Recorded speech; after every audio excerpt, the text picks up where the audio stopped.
Sit close to the fire, child. The wind outside carries the weight of many secrets we must never forget. My grandfather told me that the land is never empty. Every stone has a tenant who demands our respect.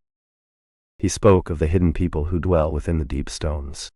They walk beside us, unseen but ever present. When his brothers built their crofts, they left a gap of 3 paces between the hearth and the primary basalt.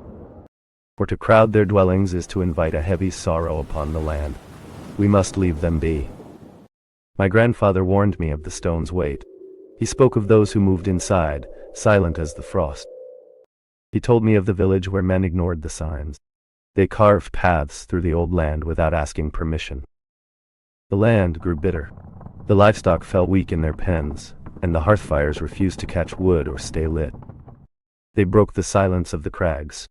They did not see the eyes watching from the deeper cracks in the basalt. When the stones were disturbed, the neighbors grew angry. They took back what was stolen from their hidden halls. My grandfather spoke of a man who built his sheepfold too close to the jagged ridge.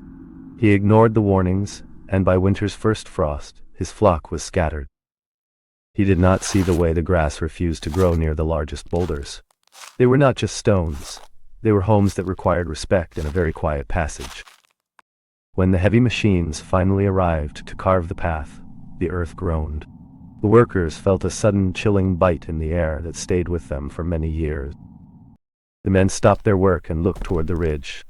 They saw a figure in dark wool, standing by a jagged rock face, watching them from the veil of the morning mist.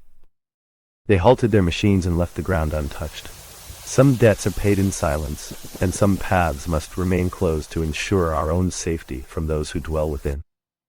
They are not spirits among us, but our neighbors who dwell within the stone and the earth. They walk the same ground we tread, observing their own silent, ancient lives. We do much to ensure our peace in this shared land. When we build our roads or homes, we move with care, honoring the boundaries of those who lived here first. Evidence of their presence is found in the gaps. A stone left unturned, a path purposefully avoided by builders, and the deep respect shown to the land's oldest, most silent inhabitants. Even now, modern architects and engineers must pause. They look at these stones not just as obstacles, but as homes that cannot be disturbed without inviting a heavy, lingering misfortune upon it. When we honor their domain, the land remains stable. Our safety and theirs are bound by these ancient agreements, ensuring that both our world and theirs can coexist in quiet harmony.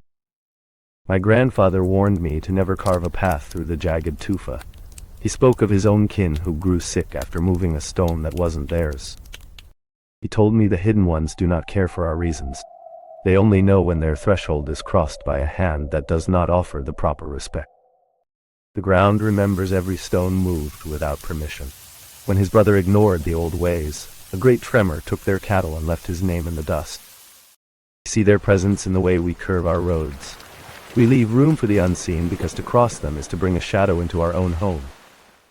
Respect for their sanctuary is not a choice of the heart. It is the price we pay to live safely upon this land without inviting their silent, judging gaze. While modern eyes might see mere superstition, historical records confirm that belief in these hidden ones persisted long after Iceland's conversion to Christianity. For centuries, local tales documented the grave consequences faced by those who dared to disturb their sacred, secluded homes. In the 19th century, the folklore became codified in widespread collections of tales. These records established a clear cultural map, identifying specific hills and rock formations as zones where human activity was restricted out of respect for the inhabitants residing just beneath the surface. Contemporary studies in conservation biology now highlight a unique phenomenon. These beliefs function as an invisible umbrella. By assigning sacred status to certain landscapes through the presence of hidden people, a cultural and legal framework is created that inadvertently protects vulnerable ecosystems from industrial development. This intersection of tradition and policy creates a tangible impact on land management. Scholars have observed that including these culturally significant beliefs in interdisciplinary models provides more nuanced outcomes for preserving biodiversity than strictly utilitarian approaches, allowing the landscape to remain untouched by human hands. The most striking evidence of this influence is found in modern infrastructure projects. In 2013, a proposed highway was notably diverted and contested in court to avoid certain areas, legally protecting what were identified as the primary habitats for these valued hidden beings.